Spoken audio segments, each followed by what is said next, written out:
नमो नमः सर्वेभ्यः। राम राम राम। स्वागतं सर्वेभ्यः। I welcome you all to the class number 7 of Learn to Chant Sri Shankara Digvijaya Sara. Like always, let us begin our class by doing our salutations to the Guru Parampara, Granthakartas, Adi Shankaracharya and all our Gurus.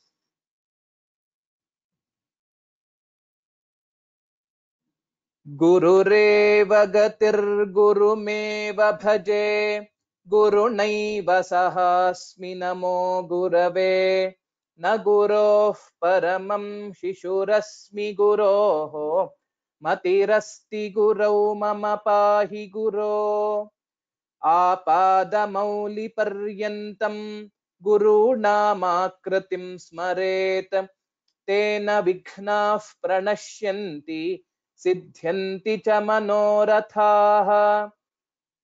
ध्यानमूलं गुरोर्मूर्तिः पूजामूलं गुरोः पदं मन्त्रमूलं गुरोर्वाक्यं मोक्षमूलं गुरोः कृपा। शङ्कारूपेण मच्चित्तं पङ्कीकृतमभूद्यया किङ्करीयस्य सा माया शङ्कराचार्यमाश्रये। Let us start with today's shloka, shloka number 39. So far, we had seen that Shankaracharya didn't want to become a family man in our previous class. So he wanted to take up sannyasam, and let us see what happens now. I'll read the words in this shloka.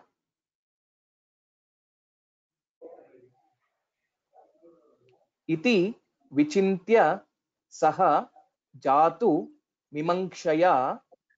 So there's no visarga here because of the sandhi. It will be just sa only. Bahujalam saritam samupayayau jalamagahata tatra samagrahit jalacharashcharane jalamiyushaha. These are the words in this shloka. Prithvi, please repeat after me. Ete vichintya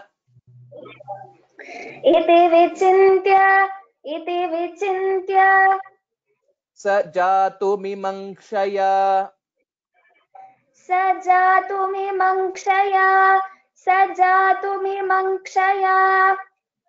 bahujalam saritam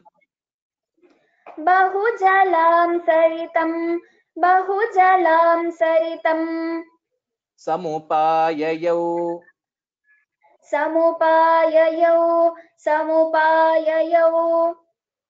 jalamagahata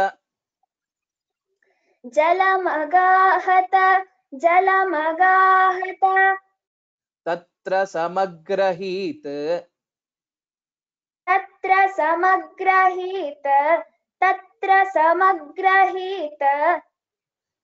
jalacharashcharane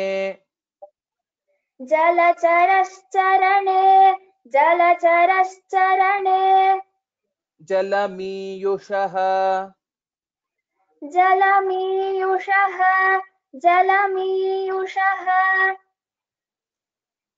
One point to note in this shloka is when we say samagrahit, this is just a half takara.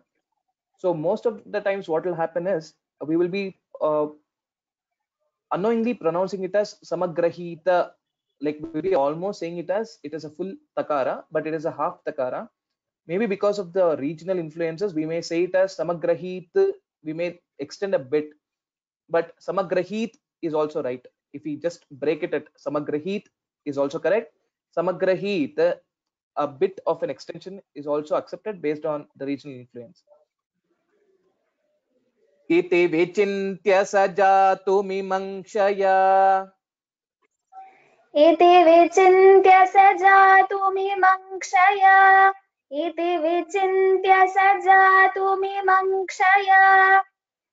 bahujalam saritam samupayayau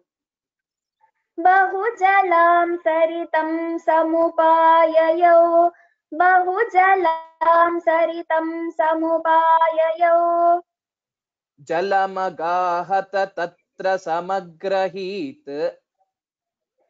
जलमगाहत तत्र समग्रहीत जलमगाहत तत्र समग्रहीत जलचरश्चरणे जलमीयुषः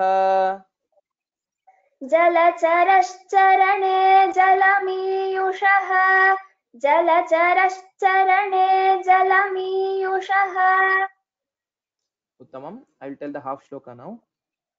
इति विचिन्त्य स जातुमिमङ्क्षया बहुजलां सरितं समुपाययौ इति विचिन्त्य स जातुमिमङ्क्षया बहुजलां सरितं समुपाययौ इति विचिन्त्य स जातुमिमङ्क्षया बहुजलां सरितं समुपाययौ जलमगाहत तत्र समग्रहीत जलचरश्चरणे जलमीयुषः जलमगाहत तत्र समग्रहीत जलचरश्चरणे जलमीयुषः जलमगाहत तत्र समग्रहीत जलचरश्चरणे जलमीयुषः उत्तमम्. Please tell the shloka once slowly. इति विचिन्त्य स जातुमिमङ्क्षया बहुजलां सरितं समुपाययौ जलमगाहत तत्र समग्रहीत जलचरश्चरणे जलमीयुषः Uttamam. So one more point to note here is, here samagrahit jalacharashcharane, if we join these two padas, if we don't give any pause after samagrahit, this word will become samagrahit jalacharashcharane. So this takara will change to the third letter, which is ja. So basically there will be a sandhi and then it will happen that way. So that is just to note if we are telling it together. Otherwise, samagrahit jalacharashcharane jalamiyushaha is perfectly fine. So having thought thus, Shankara will once go to a river which is flooded to take bath, and while he was taking the bath, there will be a crocodile which will come and hold his leg. A crocodile held his leg. So this is the Maya which he is creating to get the permission from his mother to become a sannyasi. Let us see the next shloka. The words in this are sa cha ruroda jale jalacharina dhrutapado hriyate amba hriyatemba karomi kim chalitum ekapadam chalitumekapadam na cha paraye balavata vivrutoru mukhena ha vivrutoru mukhena ha. These are the words. Vasudha, please repeat after me. Only place where we will have to make a sandhi is here. Padanna, it will become chalitumeka padanna cha paraye. That is the only place. Sacharuroda jale jalacharina सचरुरोद जले जलचारिणा सचरुरोद जले जलचारिणा dhrutapado hryatemba धृतपदोषीयतेऽम्ब धृतपदोषीयतेऽम्ब. The pronunciation of hakara should come from the uras or from near the heart. So hriyatemba, hri, and also there is a rakara which is basically a sanyukta akshara, and hence the pronunciation will be dhrutapado hriyatemba. So धृतपदो ह्रियतेऽम्ब धृतपदो ह्रियतेऽम्ब करोमि किं करोमि किं चलितुमेकपदम्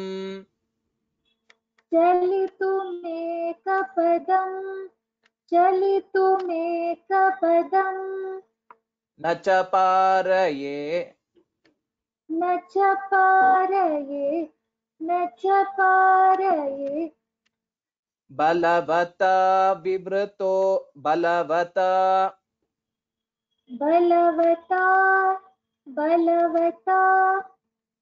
विवृतोरुमुखेन ह विवृतोरुमुखेन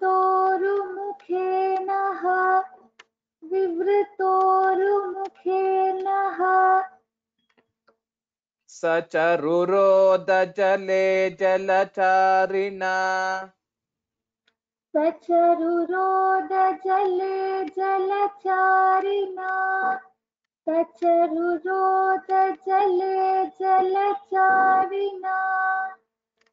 धृतपदो ह्रियतेऽम्ब करोमि किम् धृतपदो ह्रियतेऽम्ब करोमि किम् धृतपदो ह्रियतेऽम्ब करोमि किम् चलितुमेकपदन्न च पारये चलितुमेकपदं न च पारये चलितुमेकपदं न च पारये बलवता विवृतोरुमुखेन ह बलवता विवृतोरुमुखेन बलवता विवृतोरुमुखेन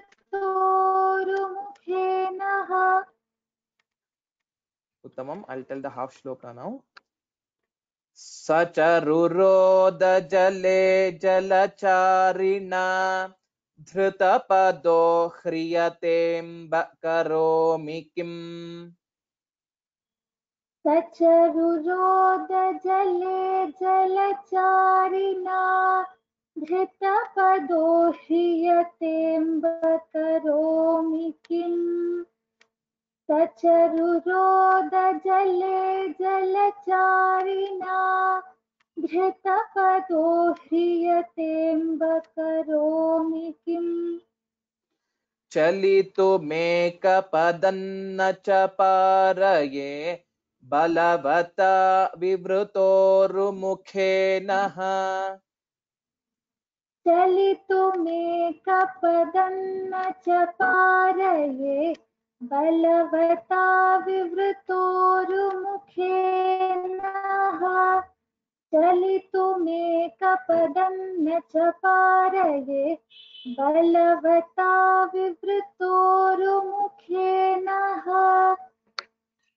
Uttamam. So just note that it is just a hrasva. It is just ha and not ha. So we don't have to tell it as a dirgha akshara.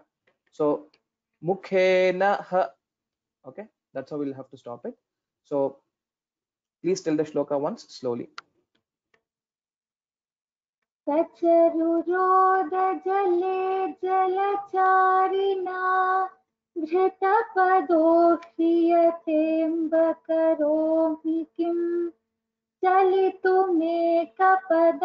न च पारये बलवता विवृतोरुमुखेन Just a point, mukhena mahaprana, that was missed. Apart from that, the pronunciation was right. So let us see the artha of this shloka. So Shankara says the crocodile caught him with its wide mouth and dragged him into the water with force. Shankara cried out loudly and said to his mother, "Oh mother, Mataha, Amba, what shall I do now? I cannot move even one step. How can I get out of the water?" Let's see what happens next.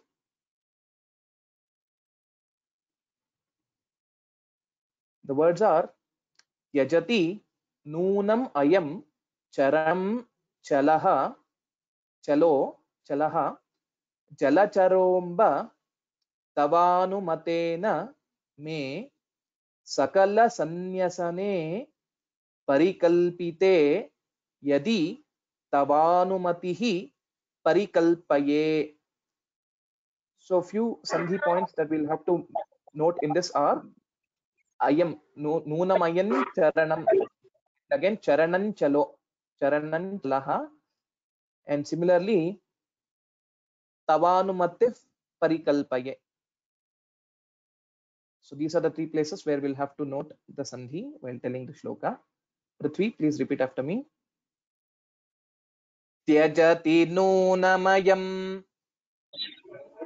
त्यजति नूनमयम् त्यजति नूनमयम् चरणं चलो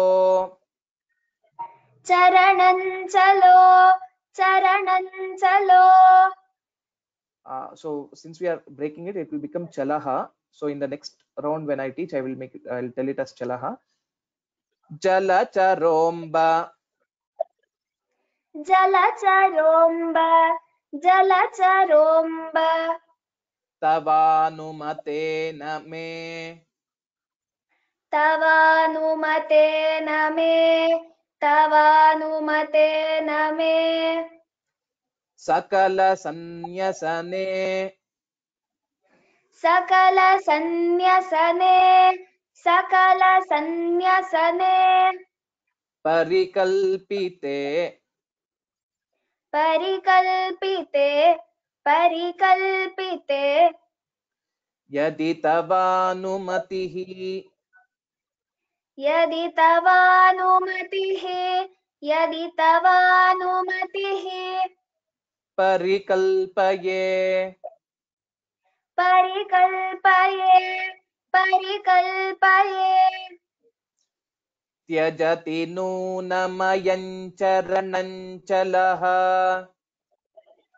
त्यजति नूनमयं चरणं चलः त्यजति नूनमयं चरणं चलः जलचरोम्ब तवानुमतेन मे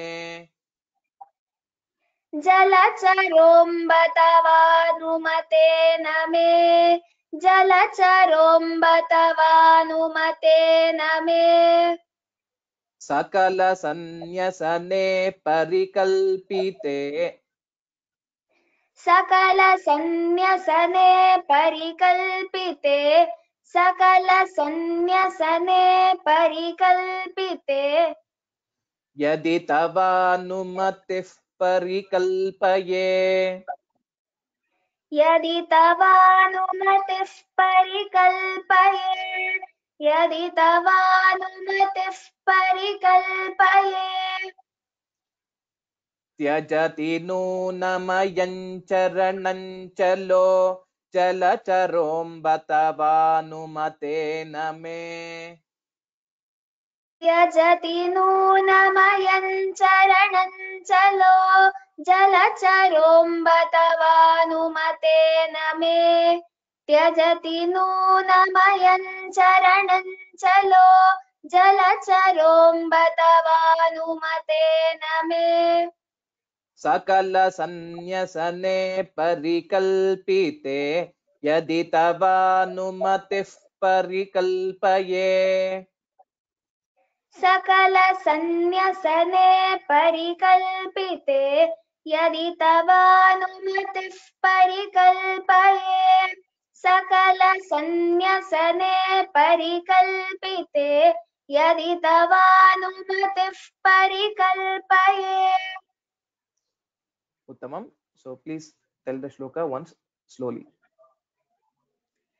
त्यजति नूनमयं चरणं चलो जलचरोम्ब तवानुमतेन मे सकल संन्यसने परिकल्पिते यदि तवानुमतिः परिकल्पये.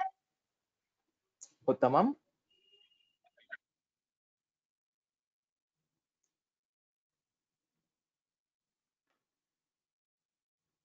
Shankaracharya says this, "O mother, if with your permission I renounce everything in this world, in that case, this fickle-minded crocodile will leave me.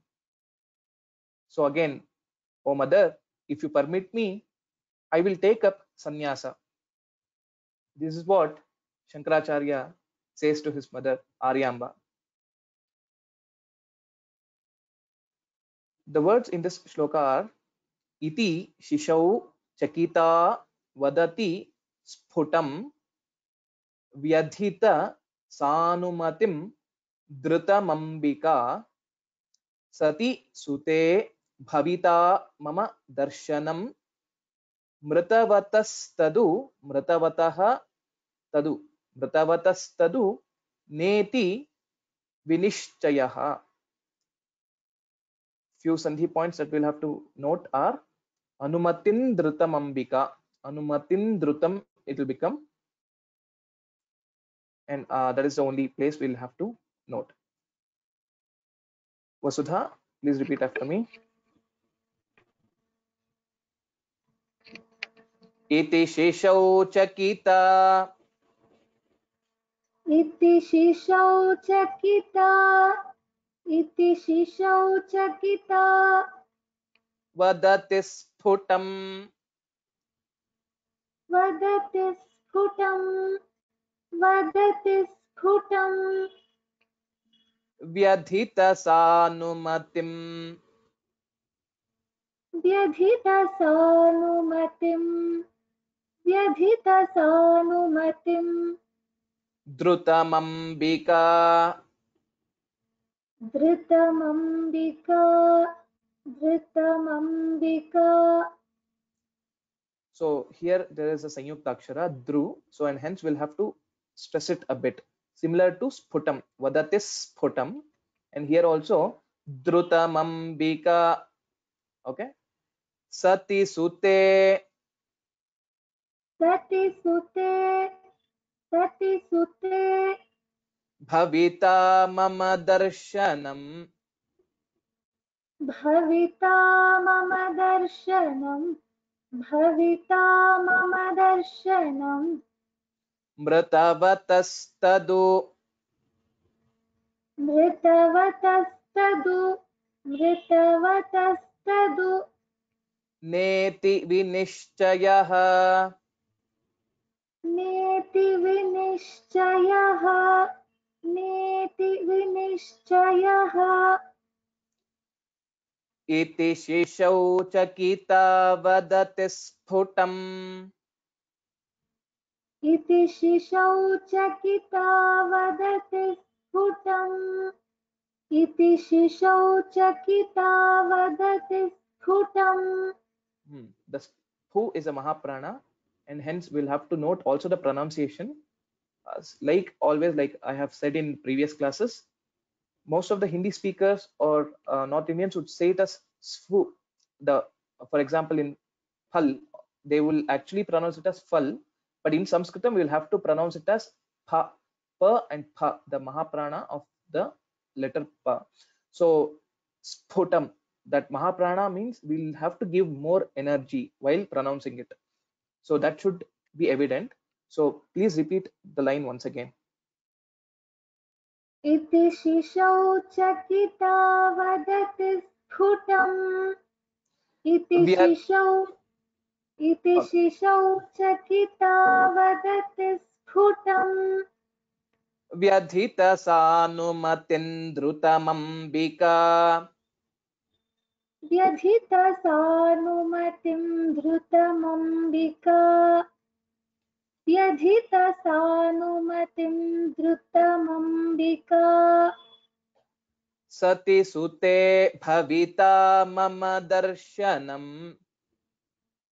सति सुते भविता मम दर्शनं सति सुते भविता मम दर्शनं Mritavatas-tadu neti vinishchayah. मृतवतस्तदु नेति विनिश्चयः मृतवतस्तदु तदुनेति विनिश्चयः। इति शिशौ चकिता वदति स्फुटम् व्यथितसानुमतिं द्रुतमम्बिका। इति शिशौ चकिता वदति स्फुटम् व्यथितसानुमतिं द्रुतमम्बिका। इति शिशौ चकिता वदति स्फुटम् व्यथितसानुमतिं द्रुतमम्बिका. Here again, anumatin dhritamambika, because of a sandhi, this bindu, anuswara will change into nakara. So anumatin dhritamambika, that's how we'll have to pronounce. Sati sute bhavita mama darshanam mritavatasthaduneti vinishchayah. सति सुते भविता मम दर्शनम् मृतवतस्तदुनेति विनिश्चयः। सति सुते भविता मम दर्शनम् मृतवतस्तदुनेति विनिश्चयः. Uttamam. Please tell the shloka once slowly. इति शिशौ चकिता वदति स्फुटम् व्यथितसानुमतिं द्रुतमम्बिका। सति सुते भविता मम दर्शनम् मृतवतस्तदुनेति विनिश्चयः. Uttamam. Okay. Just a second.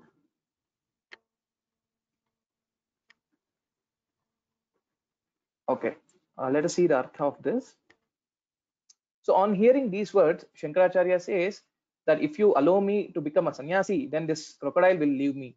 And after listening to his words, Aryamba will think with fear again. She granted him the permission. Okay, probably if that is the only way out, now you can do so. She feared that if she did not permit him to become a sannyasi, then the crocodile might not leave him and he might die. And in that case, she will not be even able to see him in future. With that, she will give him the permission to become a sannyasi. Let us go to the next shloka.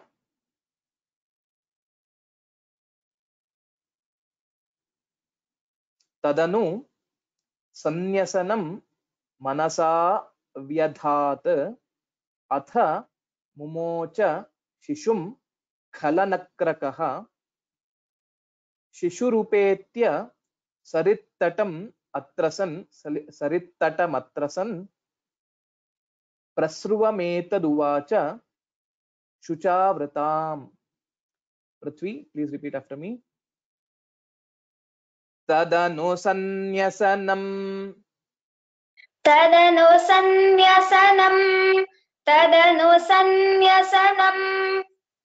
manasa vyadhat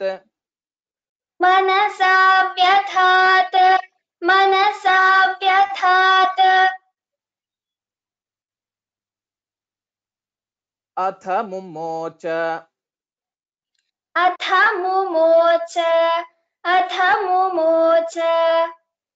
shishunkhalanakrakah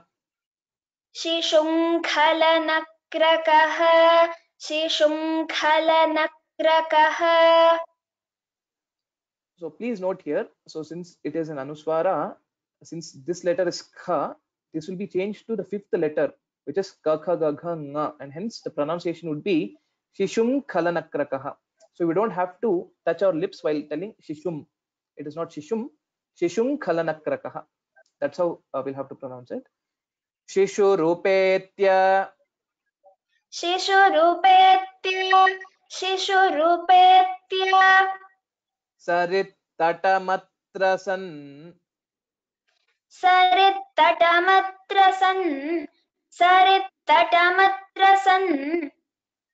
Prasru Kshamyatam प्रसुवमेतदुवाच प्रसुवमेतदुवाच प्रसुवमेतदुवाच शुचावृताम् शुचावृताम् And one more point to note here is there are two avagraha chinhas which are given. Avagraha chinha is this the symbol which resembles S, English alphabet S. So this is just to indicate that when we split this word, both sides are also dirghas. Shucha avratam. So for our pronunciation, these two symbols will not have any, it will not make any difference. That is just for our understanding. तदनु सन्न्यसनं मनसा व्यधात् तदनु सन्न्यसनं मनसा व्यधात् तदनु सन्न्यसनं मनसा व्यधात् अथ मुमोच शिशुङ्खलनक्रकः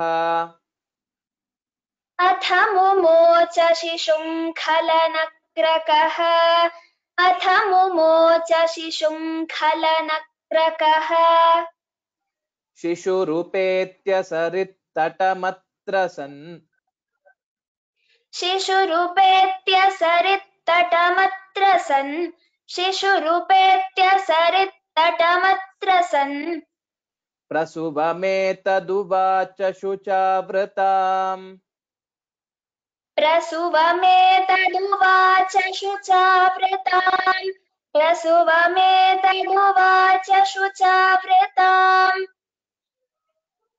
तदनु सन्न्यसनं मनसा व्यधात् अथ मुमोच शिशुङ्खलनक्रकः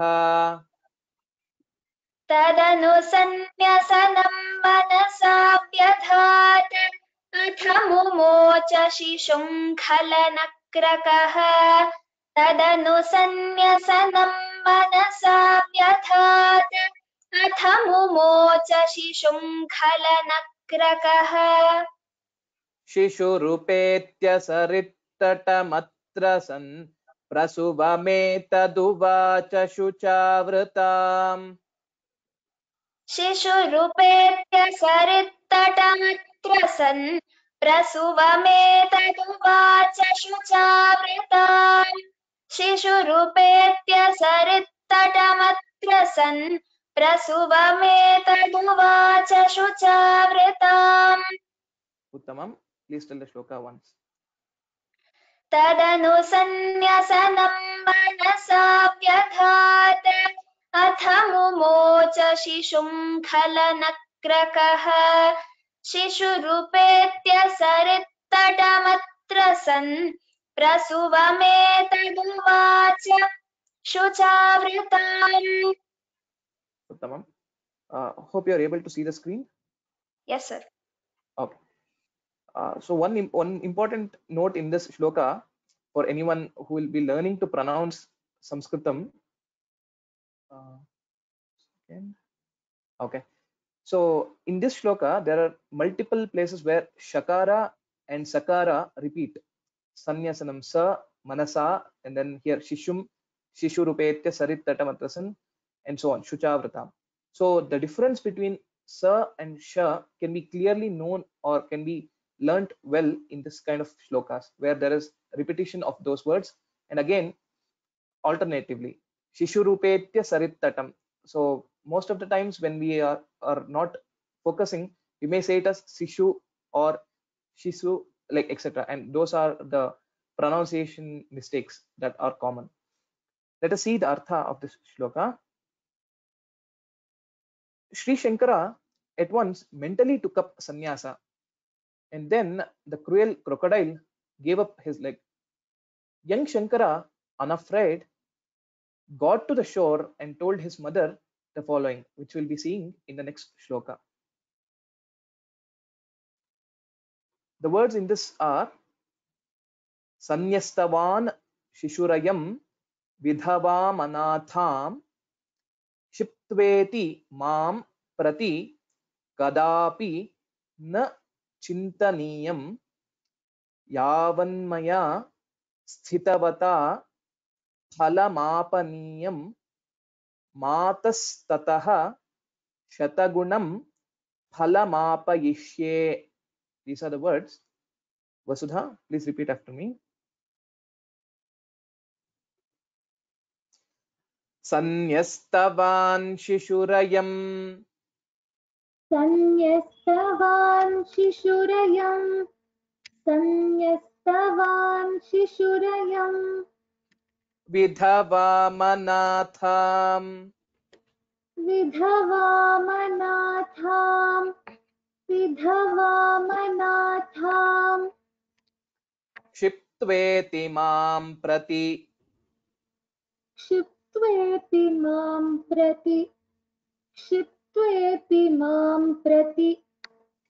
कदापि न कदापि न चिन्तनीयम् चिन्तनीयम् यावन्मया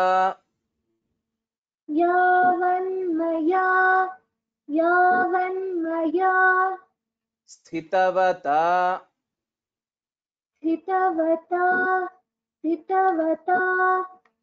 फलमापनीयम् फलमापनीयम्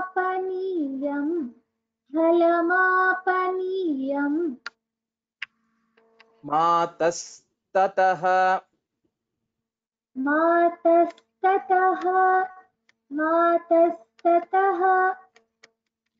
One second.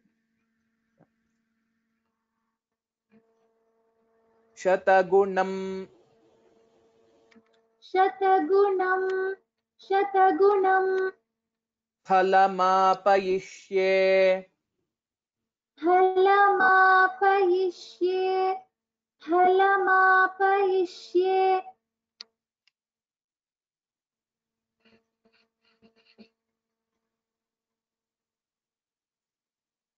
One second.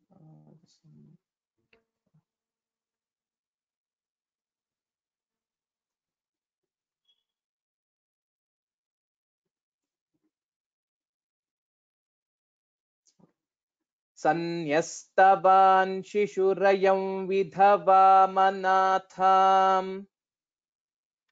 संयस्तवान् शिशुरयं विधवामनाथाम् संयस्तवान् शिशुरयं विधवामनाथाम् क्षिप्त्वेति मां प्रति कदापि न चिन्तनीयम् क्षिप्त्वेति मां प्रति कदापि न चिन्तनीयम् क्षिप्त्वेति मां प्रति कदापि न चिन्तनीयम्. I will repeat the line again since it's a bit long. क्षिप्त्वेति मां प्रति कदापि न चिन्तनीयम् क्षिप्त्वेति मां प्रति कदापि न चिन्तनीयम् क्षिप्त्वेति मां प्रति कदापि न चिन्तनीयम्. यावन्मया स्थितवता फलमापनीयम् यावन्मया स्थितवता फलमापनीयम् यावन्मया स्थितवता फलमापनीयम् मातस्ततः शतगुणं फलमापयिष्ये मातस्ततः शतगुणं फलमापयिष्ये मातस्ततः शतगुणं फलमापयिष्ये. Uttamam. So I had missed telling the sandhi points in this shloka. One is shishurayam vidhavam. Ayam vidhavam. So vakara, it will be a nasal vakara we will have to tell. And tatash shatagunam. This visarga will be changed to shakara. Tatash shatagunam. So I will again tell pada wise. And in the next round we will learn the half shloka. Sanyastavan shishurayam vidhavamanatham. संयस्तवान् शिशुरयं विधवामनाथां संयस्तवान् शिशुरयं विधवामनाथाम् क्षिप्त्वेति मां प्रति कदापि न चिन्तनीयम् क्षिप्त्वेति मां प्रति कदापि न चिन्तनीयम् क्षिप्त्वेति मां प्रति कदापि न चिन्तनीयम् यावन्मया स्थितवता फलमापनीयम् यावन्मया स्थितवता फलमापनीयम् यावन्मया स्थितवता फलमापनीयम् मातस्ततः शतगुणं फलमापयिष्ये मातस्ततः शतगुणं फलमापयिष्ये मातस्ततः शतगुणं फलमापयिष्ये उत्तमम्. I'll tell the half shloka now. Sanyastavaन् शिशुरयं विधवामनाथां क्षिप्त्वेति मां प्रति कदापि न चिन्तनीयम् संयस्तवान् शिशुरयं विधवामनाथां क्षिप्त्वेति मां प्रति कदापि न चिन्तनीयम् संयस्तवान् शिशुरयं विधवामनाथां क्षिप्त्वेति मां प्रति कदापि न चिन्तनीयम् यावन्मया स्थितवता फलमापनीयम् मातस्ततः शतगुणं फलमापयिष्ये यावन्मया स्थितवता फलमापनीयम् मातस्ततः शतगुणं फलमापयिष्ये यावन्मया स्थितवता फलमापनीयम् मातस्ततः शतगुणं फलमापयिष्ये. Uttamam. Please tell the shloka once. संयस्तवान् शिशुरयं विधवामनाथां क्षिप्त्वेति मां प्रति कदापि न चिन्तनीयम् यावन्मया स्थितवता फलमापनीयम् मातस्ततः शतगुणं फलमापयिष्ये. Uttamam. So in this shloka, Shankaracharyas will say to his mother, I pray that I should not be found at fault as a young boy who disregarded an old widowed mother's advice, abandoned her to fate, and went away as an ascetic or as a sannyasi. Though far away, I will be able to give you 100-fold of what I would have given it to you if I was near to you. So that's what he says, Shatagunam phalam apayishye. So you will be getting the benefit 100-folds or multiplied by 100. So he's consoling his mother with these words. Let's see the next shloka. The words here are Itham sudhihi saha niravagraha matra lakshmishanugraha. So please note here, niravagraha matra lakshmishanugraha is one word. Ghataja bodhita bhavi vedi. Ghataja bodhita bhavi vedi. Ekantato vigata bhogya padartha trishnaha krishne pratichi nirato niragat nishantat. Niragan nishantat when we join it. So here we'll have to note sudhi sa, sudhihi sa, sudhi sa. That is only sandhi point. We'll have to note it. Prithvi, please repeat after me. Yes, sir. Okay. 1 second.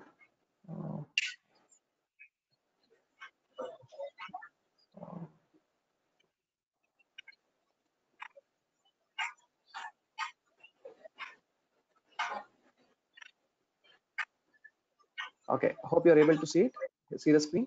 Yes, sir.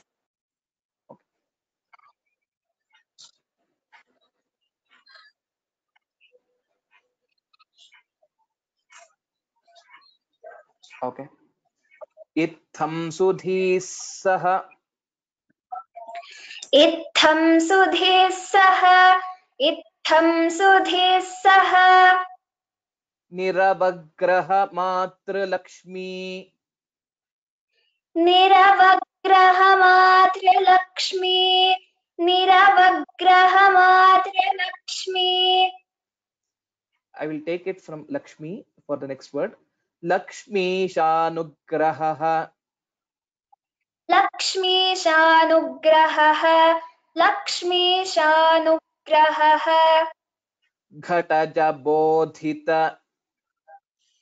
घटजबोधित घटजबोधित Bhavivedi. भाविवेदी भाविवेदी Ekantato. एकान्ततो एकान्ततो Vigata bhogya. विगतभोग्य विगतभोग्य Padartha trishnaha. पदार्थतृष्णः पदार्थतृष्णः Krishne pratichi. कृष्णे प्रतीचि कृष्णे प्रतीचि Nirato. निरतो निरतो Niraganishantat. निरगान्निशान्तात् निरगान्निशान्तात् Itham sudhi sa niravagraha. इत्थं सुधीः स निरवग्रह इत्थं सुधीः स निरवग्रह Matralakshmi shanugraho. मातृलक्ष्मीशानुग्रहो मातृलक्ष्मीशानुग्रहो Ghataja bodhita bhavivedi. घटजबोधित भाविवेदी घटजबोधित भाविवेदी Ekantato.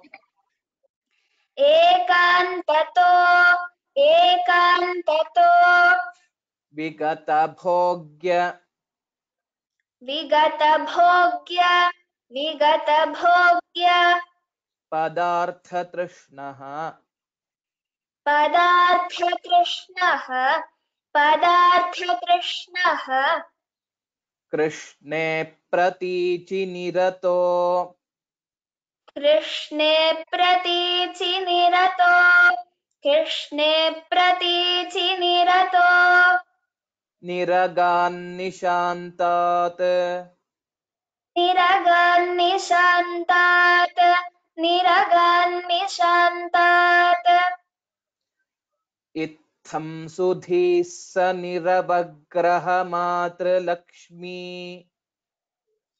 इत्थं सुधीः स निरवग्रहमात्रलक्ष्मी इत्थं सुधीः स निरवग्रहमात्रलक्ष्मी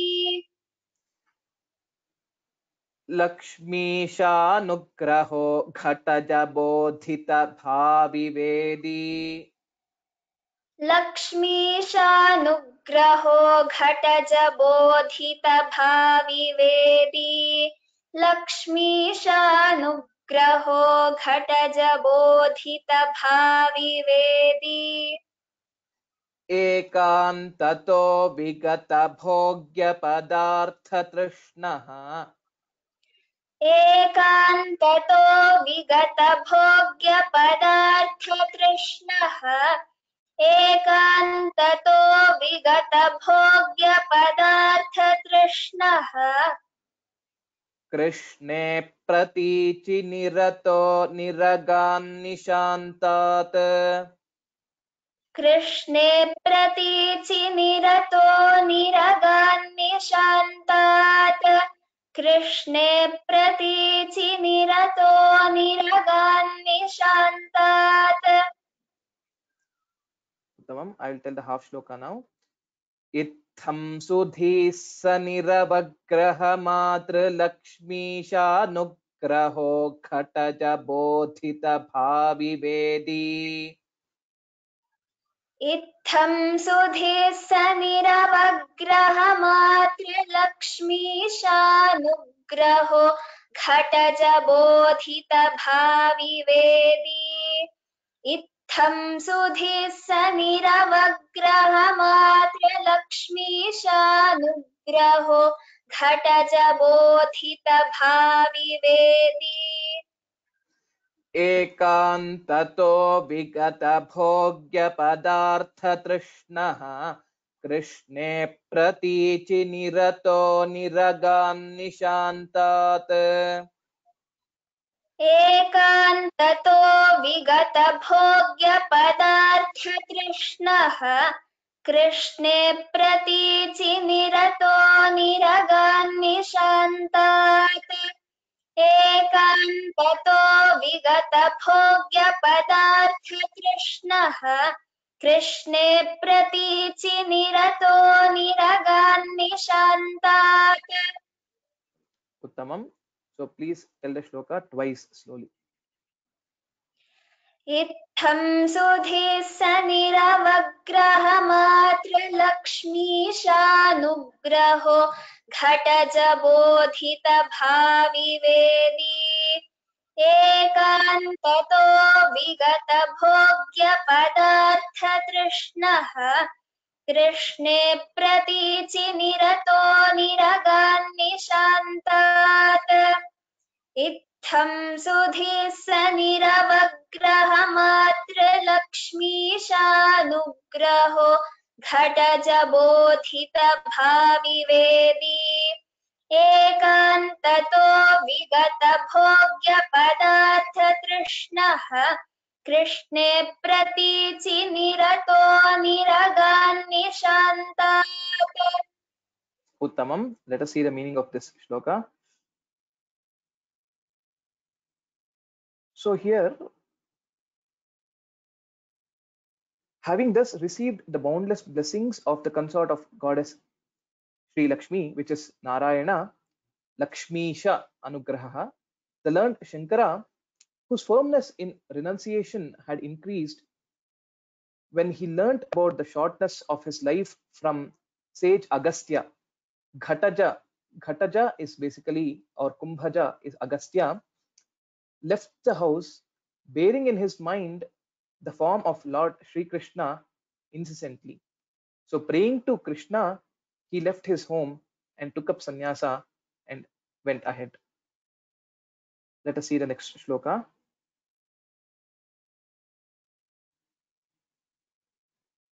The words in this shloka are, one second.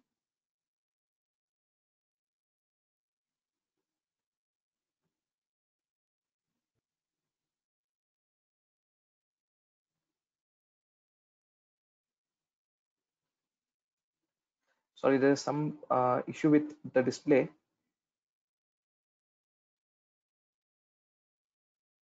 Okay.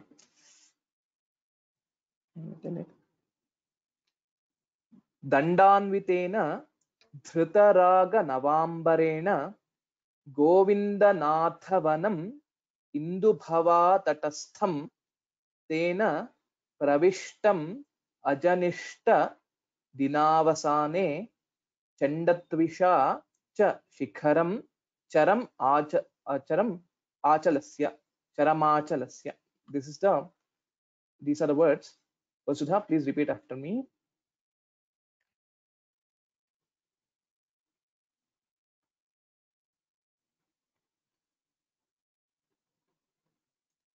दण्डान्वितेन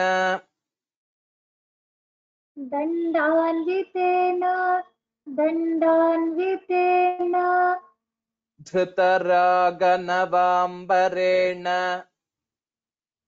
धृतरागनवाम्बरेण धृतरागनवाम्बरेण गोविन्दनाथवनम् गोविन्दनाथवनम् गोविन्दनाथवनम् इन्दुभवातटस्थम्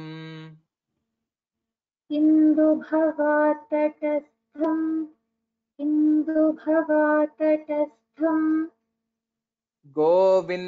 क्षम्यतां तेन प्रविष्टम्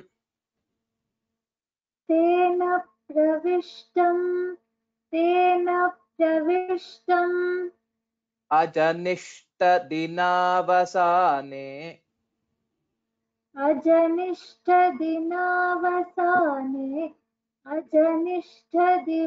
दिनावसाने चण्डत्विषा चण्डत्विषा च शिखरम्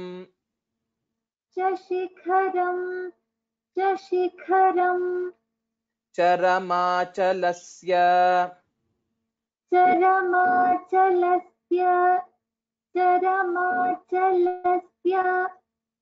उत्तमम्. A few places where we'll have to make note of the sandhi are Shikharan Charamachalasya. So here, this is one place where we'll have to make note. And other places, it's all the same. Dandanvitena Dhritaraganavam दण्डान्वितेन धृतरागनवाम्बरेण दण्डान्वितेन धृतरागनवाम्बरेण गोविन्दनाथवनमिन्दुभवातटस्थम् गोविन्दनाथवनमिन्दुभवातटस्थम् गोविन्दनाथवनमिन्दुभवातटस्थम्. I'll repeat this line again. Govindanathavaminduphavatatastham. गोविन्दनाथवनमिन्दुभवातटस्थम् गोविन्दनाथवनमिन्दुभवातटस्थम्. तेन प्रविष्टमजनिष्टदिनावसाने तेन प्रविष्टमजनिष्टदिनावसाने तेन प्रविष्टमजनिष्टदिनावसाने चण्डत्विषा च शिखरं चरमाचलस्य चण्डत्विषा च शिखरं चरमाचलस्य चण्डत्विषा च शिखरं चरमाचलस्य. उत्तमम्. I will tell the half shloka. दण्डान्वितेन धृतरागनवाम्बरेण गोविन्दनाथवनमिन्दुभवातटस्थम्. दण्डान्वितेन धृतरागनवाम्बरेण गोविन्दनाथवनमिन्दुभवातटस्थम् दण्डान्वितेन धृतरागनवाम्बरेण गोविन्दनाथवनमिन्दुभवातटस्थम्. तेन प्रविष्टमजनिष्टदिनावसाने चण्डत्विषा च शिखरं चरमाचलस्य तेन प्रविष्टमजनिष्टदिनावसाने चण्डत्विषा च शिखरं चरमाचलस्य तेन प्रविष्टमजनिष्ठ दिनावसाने चण्डत्विषाच शिखरं चरमाचलस्य. Please note the Mahaprana here, Shikharam, okay, and everywhere Chandatvisha, wherever there is Shakara, similar to the shloka where we saw Sa and Sha, which were there previously, Shishuhu, etc. Here the Shakara, which we also call it as Murdhanya Shakara, is there prominently. So the pronunciation of this also we can learn well through these shlokas. Uttamam. So I will, so please tell the shloka once slowly, twice slowly. दण्डान्वितेन धृतरागनवाम्बरेण गोविन्दनाथ वनमिन्दुभवातटस्थम् तेन प्रविष्टमजनिष्ठ दिनावसाने चण्डत्विषाच शिखरं चरमाचलस्य. दण्डान्वितेन धृतरागनवाम्बरेण गोविन्दनाथ वनमिन्दुभ.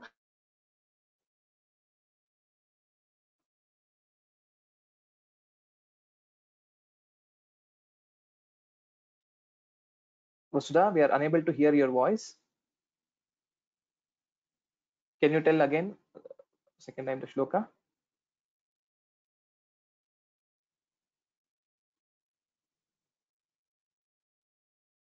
Okay, I think there may be some problem with the mic. Prithvi, can you please repeat? Yes, sir. दण्डान्वितेन धृतरागनवाम्बरेण गोविन्दनाथ वनमिन्दुभवातटस्थम् तेन प्रविष्टमजनिष्टदिनावसाने चण्डत्विषाच शिखरं चरमाचलस्य. Uttamam, uttamam. Dhanyavadaha. So there was a question why we are telling it as Shikharan Charamachalasya and not Shikharam Charamachalasya. So as per the rules of Sandhi or Samskritam Vyakarana or the grammar, whenever there is an Anuswara and it is followed by any of the Vargiya Vyanjana, that is Ka to Ma, the grouped consonants, then this will be transformed into the fifth letter of the corresponding group. And hence here, the fifth letter of Chavarga is Cha Cha Ja Ja Nya.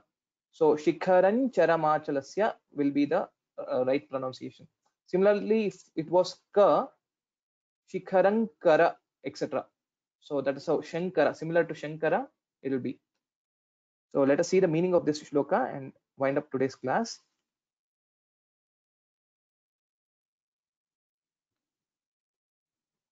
So Sri Shankara, with his saffron cloth, Raga Navambarena, Dhrita Raga Navambarena, and a holy stick, entered the forest which was there on the banks of the river Narmada, where the great scholar, the teacher, Sri Govinda Bhagavad Padaha, Govindanatha Vana lived. Just then the sun also set. With this, let us wind up today's class. Now I'll be chanting all the shlokas that we have learned today.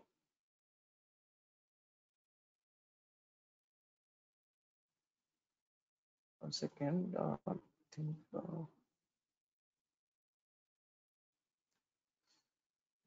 unable to see it. 1 minute.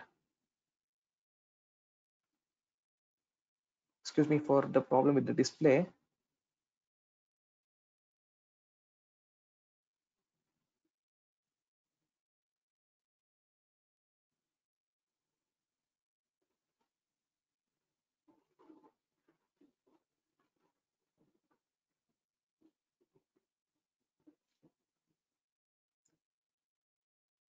इति विचिन्त्य स जातुमिमं क्षया बहुजलां सरितं समुपाययौ जलमगाहत तत्र समग्रहीत् जलचरश्चरणे जलमीयुषः सचरुरोद जले जलचारिणा धृतपदो ह्रियतेऽम्ब करोमि किं चलितुमेकपदन्न च पारये बलवता विवृतोरुमुखेनः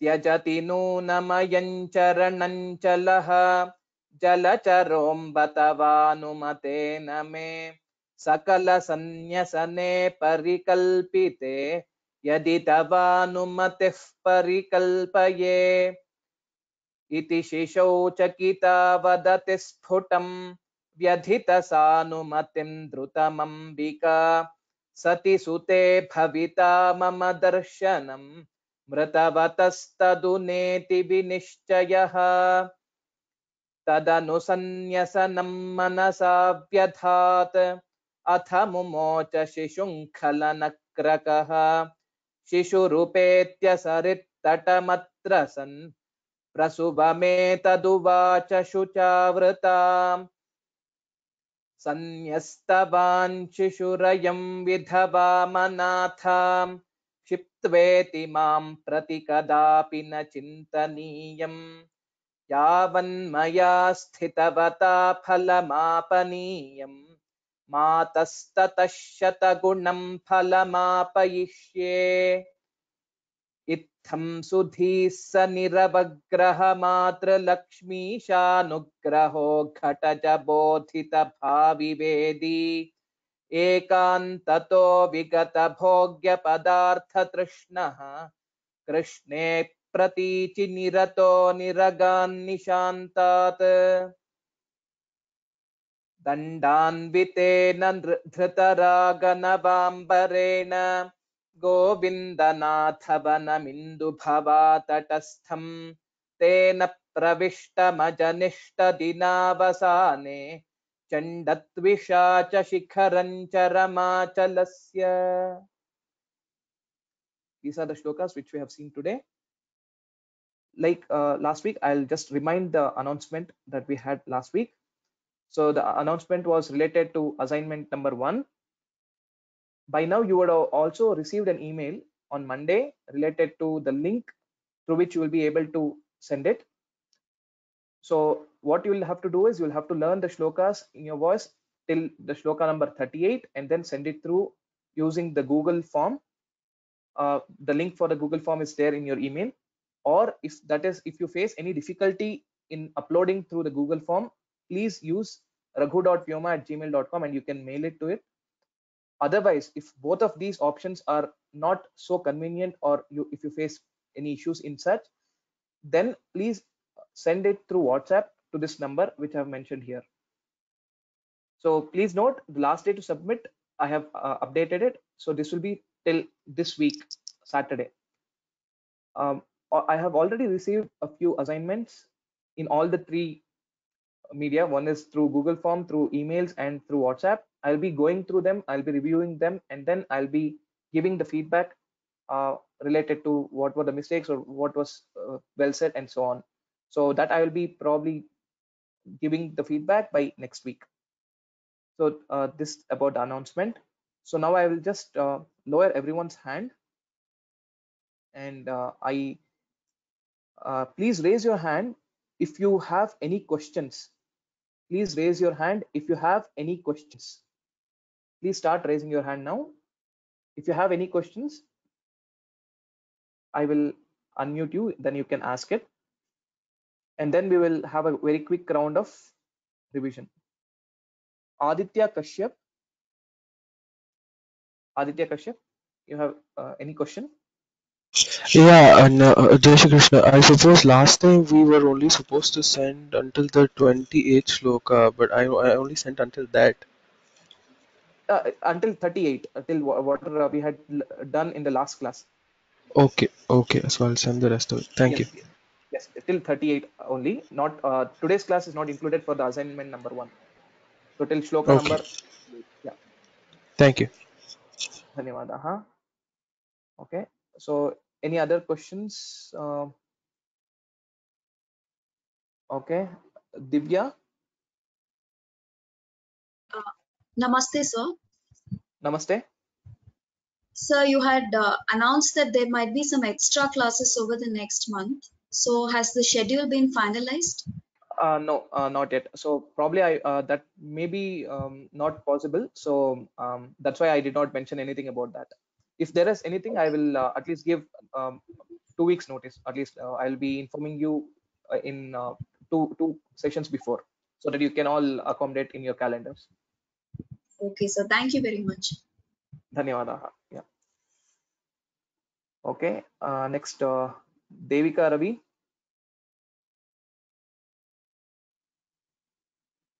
Namaskaraha Mahodaya. Namaste. I have not. One second, sir. Sure, no problem.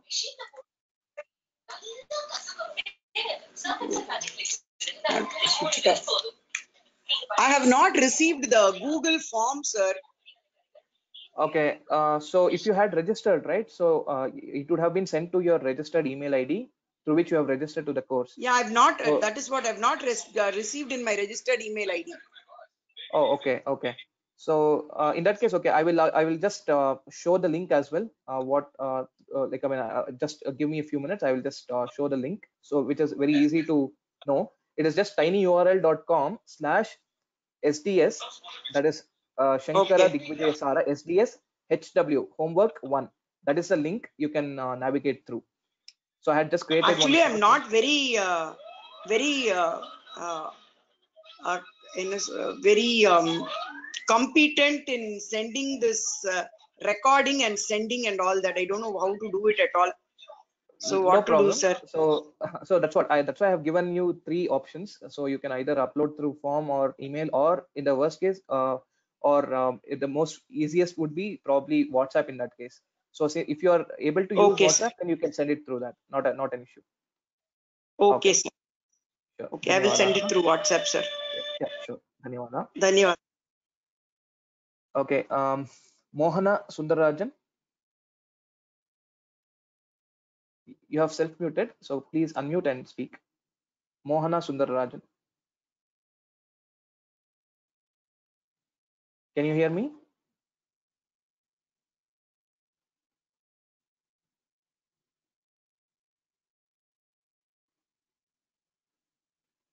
Okay. Next, Nagashri Ganesh.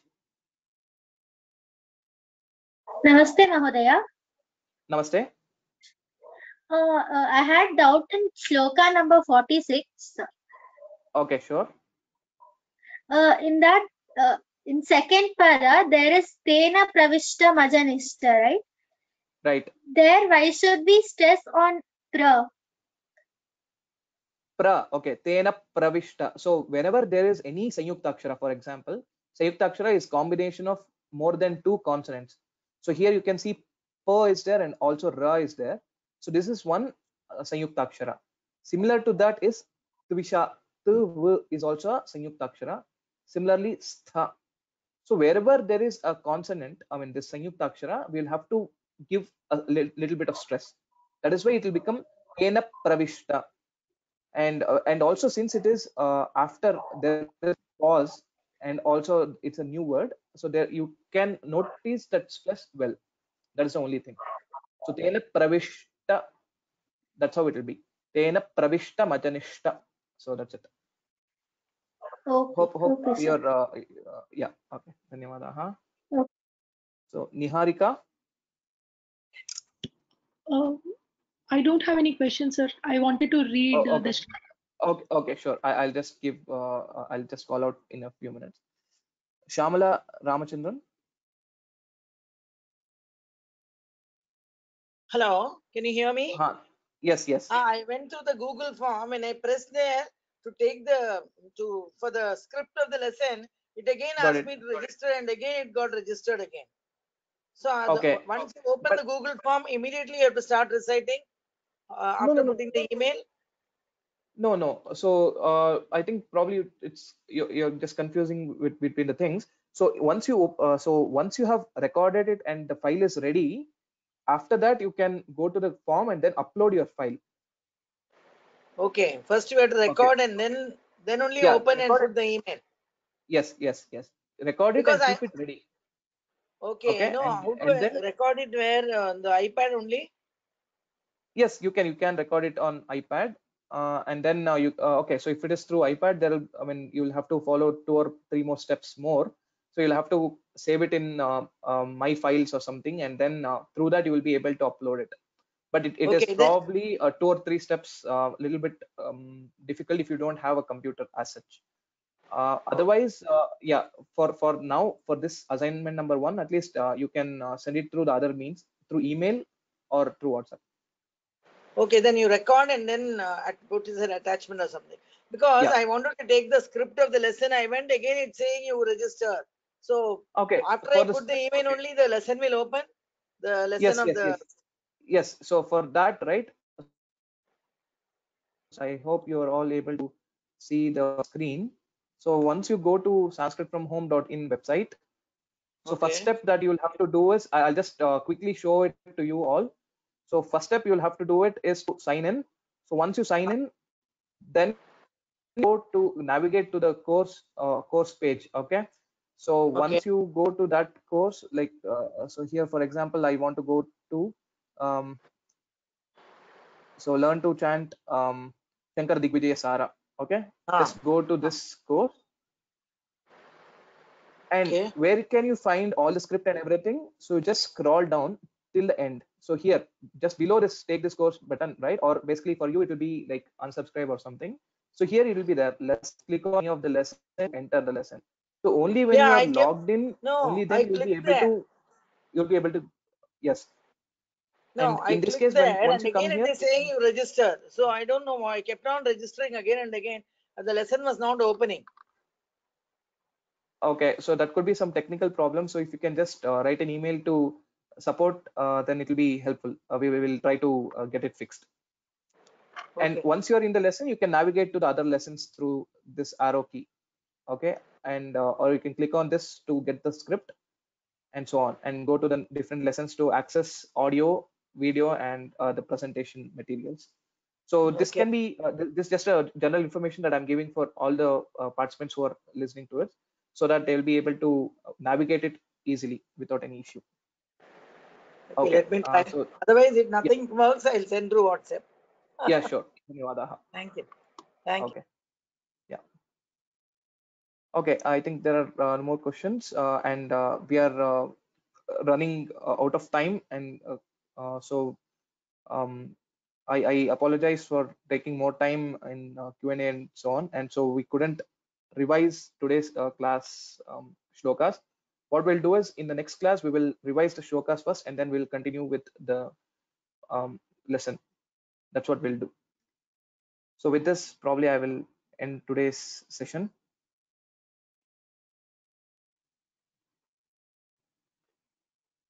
भवशंकर देशिकमे शरणं.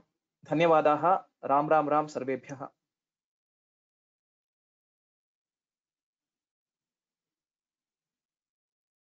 So if you have any questions, please write it to raghu.vyoma@gmail.com.